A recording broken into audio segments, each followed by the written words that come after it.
Let's continue to get you analysis now on the outcomes of the U.S. elections. We're joined by governance expert, Dr. Thelela Ngcetane-Vika. She's with the Wits School of Governance, and I'm hoping that she is still with us. Is she? Yes. Dr. Thelela, it's great to talk to you. Welcome to Newzroom Afrika.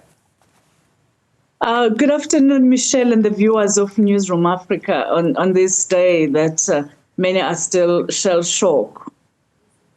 Absolutely. And, you know, his running mate, Donald Trump's running mate, J.D. Vance, has called it the greatest political comeback in history.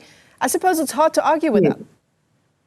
Absolutely. I mean, having two indictments and so much happening, we've seen Donald Trump being dragged to the courts on matters, Stormy Daniels and many others. But here he is.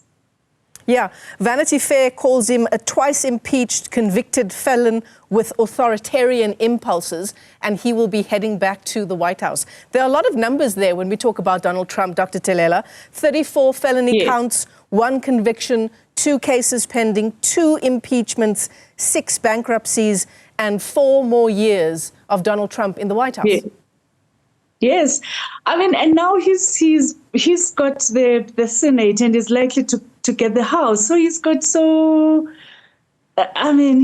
much power. You've got the White House, and you also have the legislative bodies on your side. He will literally do anything he wants. He's got the mandate. And if you're looking at the map, it's actually very interesting. I was going to some exit polls. Mm-hmm. There's an uptake on some black votes. There's an uptake on Latinos. And there's an uptake also on the rural voters. And I don't know what that tells us about the complexity of the American voter. Or it tells us something about the very fractured political landscape in the United States. But it would seem that the voters have spoken in the language that many are still trying to make sense of or comprehend, if you like. Yeah, I mean, it's remarkable to see. I'm just trying to pull up the numbers that we have from the 2020 elections compared to these results in 2024. Yeah. So Joe Biden in the presidential results getting 306 electoral college votes. Trump at the time got 232. That very clearly was a landslide. We fast forward, Kamala Harris now sitting on, I think the latest number is 224, Trump on 277. Yes, I mean, she's underperforming, and the irony of this election, I guess it's many things, and there are many factors into it. She had a very well-funded, if you like, election campaign. I mean, running into millions and millions of dollars, and it was star-powered. You're from your former President Obama. I mean, the whole of Hollywood, if you like, I'm using it relatively, but the bulk of Hollywood behind her. But what is this telling us about an American voter? And some of the exit polls are telling us, while some are personally not liking Donald Trump as a person, and sometimes his political rhetoric that comes across undermining women or those who are coming from minority groups, but still they trust him on the economy. But there's also another matter that's coming to the fore. If you're looking at some of the exit polls, the war in Gaza, the Ukraine war, that people are saying that we need an end to this war. And it doesn't seem that the Democratic Party can do that, no less a Kamala Harris president. So we are getting a kind of a picture. What was in the mind of a voter, even with some uneasiness of the person of Donald Trump, but still they feel America will be in safer hands with a President Donald Trump. Yeah, I was listening to one of the international news stations. They had a political analyst on as well, and he talked about the Democrats' campaign being based on vibes, quote unquote. And I think that's what you're talking about, you know, getting Hollywood celebrities to do various endorsements. Clearly, that's not what voters wanted to hear. That's not how they were making their decisions about where to cast their vote. No, but also you must remember, Michelle, those who are coming from Hollywood, whilst perhaps they may be well-meaning, but they're also detached from real life experiences of ordinary Americans protected by their own privileges. And there's no judgment there, but it's a fact. Yeah. So Americans would then be saying, but the ones who are speaking on our behalf, who are surrogates to Kamala Harris, are not living the lives that were battling their economic challenges here. We see huge amounts of dollars being taken to Israel, the support and also Ukraine. Is that what we want when our economy is battling? So you are hearing a voter sentiment that says, hang on, Hollywood. Allow us voters to speak, and they have spoken whether you like the outcome. Of course, there's an elephant in the room, Michelle and the viewers, and that elephant is that there were issues of race, and there are issues of race in America. America is a very complex society, and I've been privileged to be following it through the kind of work I do. And race is quite a very prevalent factor. So Kamala was not going to escape it. And then there's an added version of it, gender. She's a woman of color. She was not going to escape it. And I kept on saying to colleagues last week as I was doing analysis across the world that I don't think she's going to win it. And she was also not strong on policy, especially on foreign policy. If you were to ask her on matters of Gaza, you would just hear some evasiveness. Yeah. And that, that caused it. And it doesn't necessarily mean that Trump was a perfect candidate. By far, he's incredibly flawed. But, he had many things to his advantage. He's a male, white, in a society that still battles with gender and race. Yeah, absolutely. I want to sort of come to her defense in some way, Dr. Thelela, Kamala Harris, that is. Yes. She did come into the race on the back foot somewhat, didn't she? Donald Trump has been campaigning for the 2024 elections for 4 years. He said that in 2020. He said in 2021 that we've got 3 more years, 2 more years, 1 more year. And overnight, he says, now just hours to go until we are back in the White House. Kamala Harris, by all accounts, has been campaigning for these elections for 107 days. Absolutely. And that dynamic, Michelle and the viewers, also goes to some internal dynamics within the Democratic Party. Some were unhappy with the Biden having to leave the race, notwithstanding his deteriorating, perhaps, health condition. But there was some element of uneasiness. Of course, you would have seen that Democratic Party then kind of looked so energized after Kamala. So you're right, she had 100 and something days, but she also had a well-oiled machine, because she inherited the Biden campaign as it is. Of course, when you inherit, unfortunately, you inherit both the good and the bad.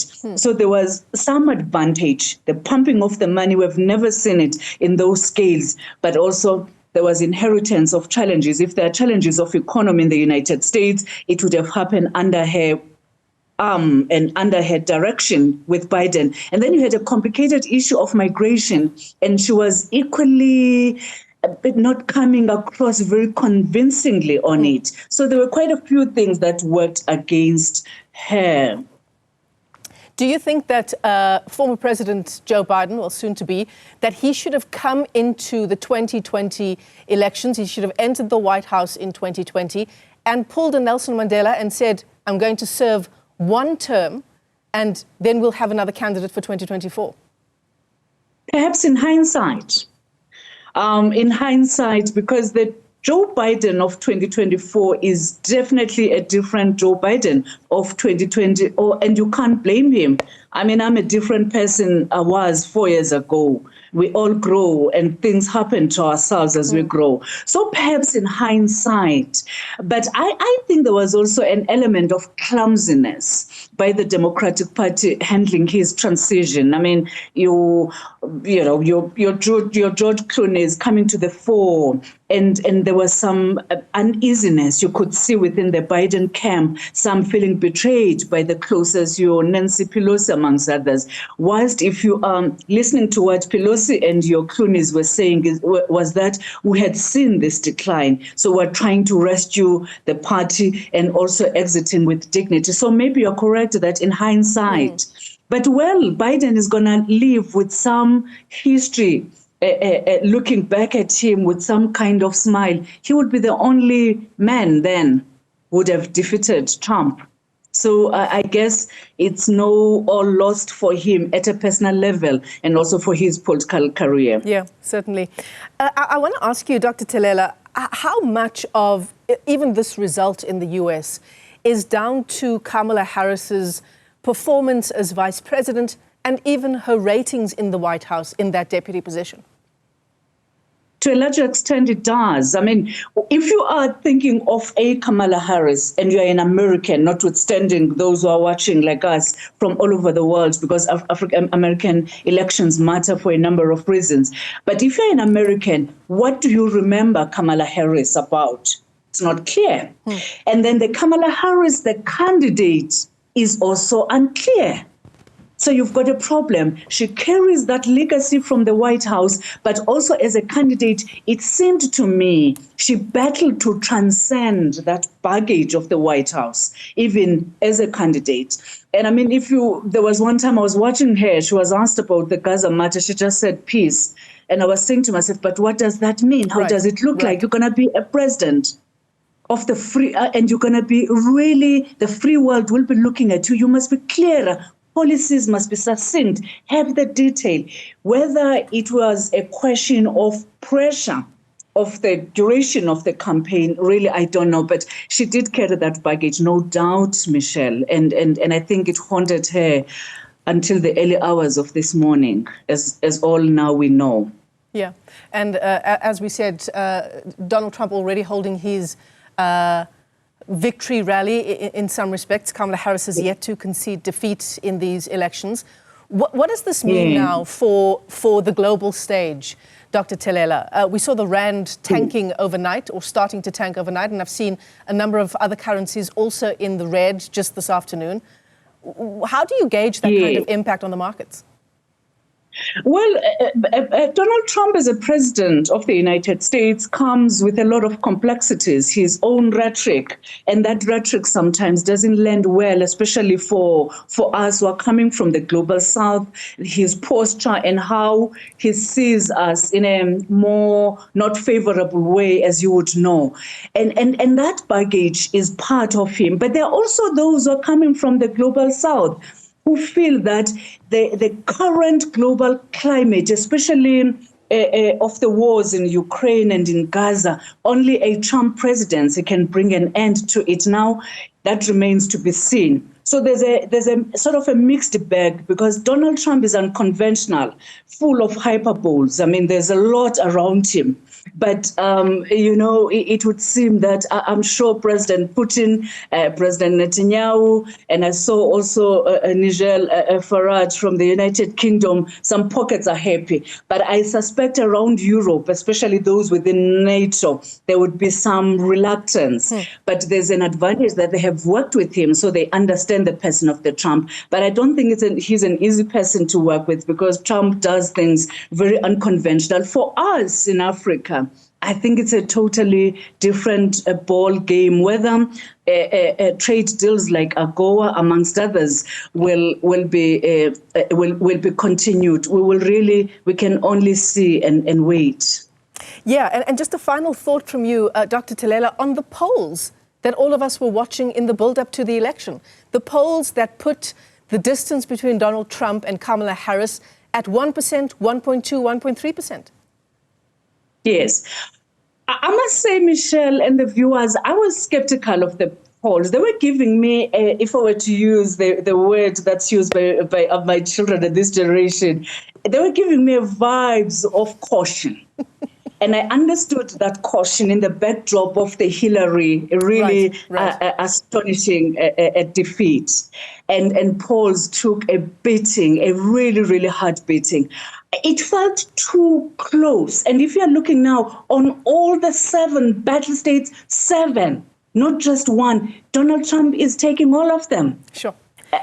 So where was that proximity of 47, 48, 43, 44? I think they were taking a caution. And what does that tell us about polls?